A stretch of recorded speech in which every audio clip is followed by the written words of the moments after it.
Hi everyone! Samahan niyo naman ako ngayon magpa-adjust ng base dahil nga sobra-sobra na sa isang buwan to, nak. Hala!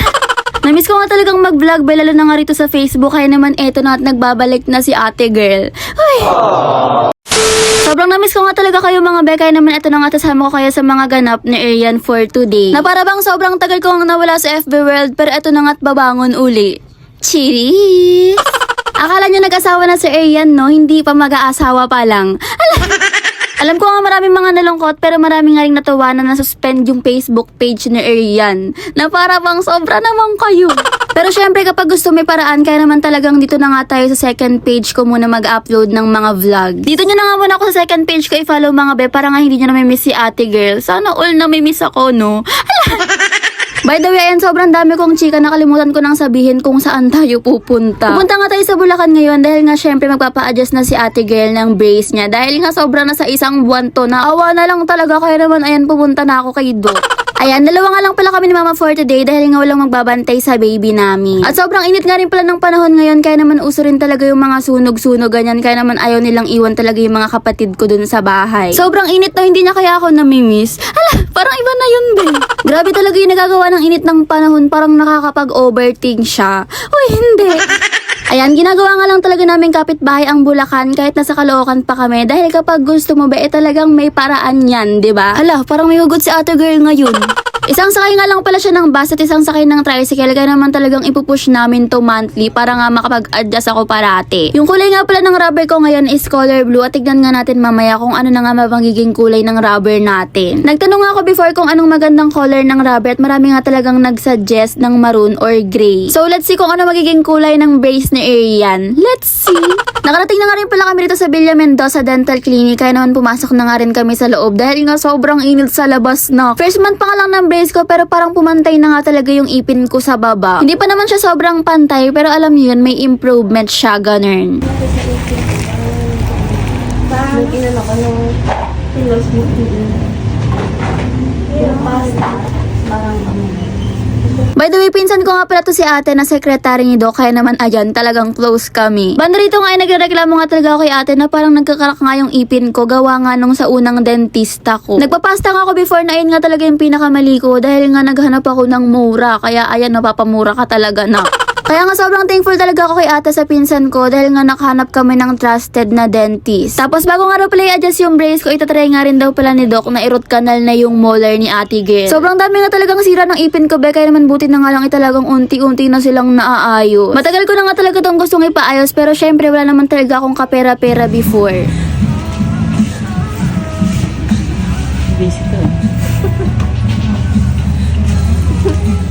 Mabiit sa daan pa, pinapasok. Ayan, habang inayos pa yung ipin natin girl, may good news nga talaga ako sa inyo mga nakshi ko. Uy, dahil nga sobrang bilis nga nating mag 100k dito sa second page natin, magpapa-cash G nga si Arian. O diba good news talaga na, kaya naman i-follow nyo na nga tong second page ni Arian, tapos i-comment nyo na nga lang dyan yung cash G number. Share your blessings, ika nga, kayo naman talagang mamimili tayo sa comment section. Pakishare na nga rin tong video natin be, para nga malaman nila na nagba-vlog na ulit si Arian dito sa second page ko. At ayan, ito na nga ang pinaka-exciting part dahil nga mamimili na nga tayo ng color ng rubber natin for today.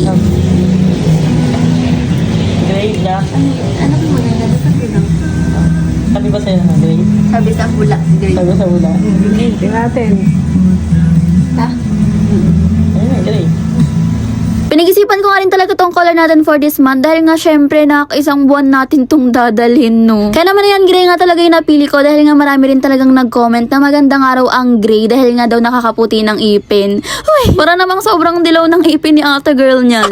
Kung napapansin nyo nga na parang may sira sa uwang ng ipin ko, dahil nga yan doon sa dentistang unang pinagpuntahan namin. Maganda nga yung ipin ko noon before sa panlabas pero parang hindi siya nagpantay ganun. Tapos habang nagpo-floss nga ako parang hindi ko na halos malabas yung floss sa ipin ko dahil nga sumasabit siya. Pero ayan, comment nyo na nga dyan sa comment section kung bagay nga sa atin ng rubber na gray at i-comment nyo na nga rin kung ano ang next na ipapalagay natin na kulay. Banda rito ngayon pinapasok nga nila sa ipin ko ayan nga yung x-ray nila na bago raw kaya naman ayan, super galing. Hindi pa nga rin pala na root canal yung molar ko ngayon dahil nga raw sa nagdudugo pa siya. Pero ayan, kita nyo naman na super happy na ate girl sa color ng rubber natin for this month. Medyo matagal na nga rin pala tong video na to dahil nga talagang hindi na ako nakapag-upload dahil nga sa pag-suspend ng page natin. Pero pinipilit ko nga rin talagang laging maging okay kahit na hindi okay para nga laging okay lang tayo. Ano? Iniisip ko na nga lang parati yung kasabihan na when a door closes, a window opens. Uy, para namang ano yan. Hindi nyo kaya na suspend lang yung page ni ate girl, naging Englishera na siya. Cheers!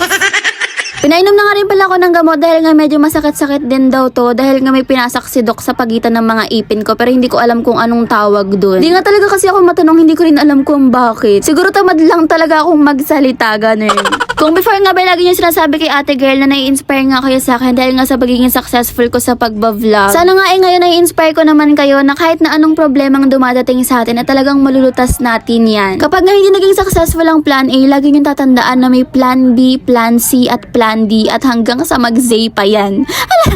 Nagiging open nga lang rin talaga ako sa inyo sa buhay ko na hindi parating masaya ako dahil nga madalas ay umiiyak din yan si ate girl. Palagi nyo nga rin tandaan na bilog ang mundo kaya naman maging humble ka kapag nasa itaas ka at maging masaya ka naman kahit na nasa ibaba ka pa. Sobrang dami ngang lesson na binigay sa akin ng pagbablog ko kaya naman sobrang thankful talaga ako na inumpisahan ko tong pagbablog ko. Sobrang dami ngang dumadating na problema sa page ko pero hindi ko rin namamalaya na sobrang tumatatag rin talaga si ate girl. Ayun lang naman mga bet, sana nga may natutunan ulit kayo sa vlog natin for today. Yun lang, palike, follow and share nga pala ng page ko. Thanks for watching!